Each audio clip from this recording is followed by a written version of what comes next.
একটা পাত্রের মধ্যে নিয়ে নেব 500 টক দই। তোমাদের প্রয়োজন মতো তোমরা টক দইটা নিয়ে নেবে।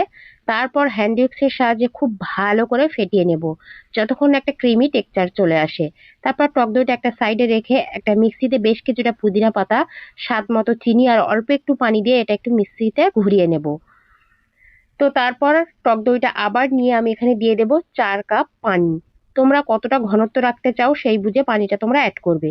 পানি দিয়ে খুব ভালো করে মিশিয়ে নিলাম। তারপর আগে থেকে যে পুদিনা পাতা আর চিনির মিশ্রণটা রেখেছিলাম সেটাই দিয়ে দেব।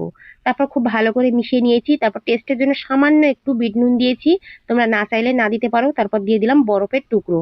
আমার কাছে একটু বরফ কম ছিল তো আমি অল্প করে বরফ দিয়ে দিলাম। তোমাদের কাছে বেশি বরফ থাকলে একটু বেশি দিয়ে দেবে, একটু ঠান্ডা ঠান্ডা হলে খেতে ভালো লাগবে। তারপর গ্লাসের মধ্যে দিয়ে দিলাম লস্যি। তো রেডি হয়ে গেল একদম গরমের শান্তি পুদিনা পাতার লস্যি। তো তোমরা কে কে এরকম পুদিনা পাতার লস্যি খেয়েছো অবশ্যই কমেন্টে জানিও। আর না খেয়ে থাকলে অবশ্যই এই পুদিনা পাতার ফ্লেভারের লস্যি একবার ট্রাই করবে, খেতে ভীষণই টেস্টি হয়।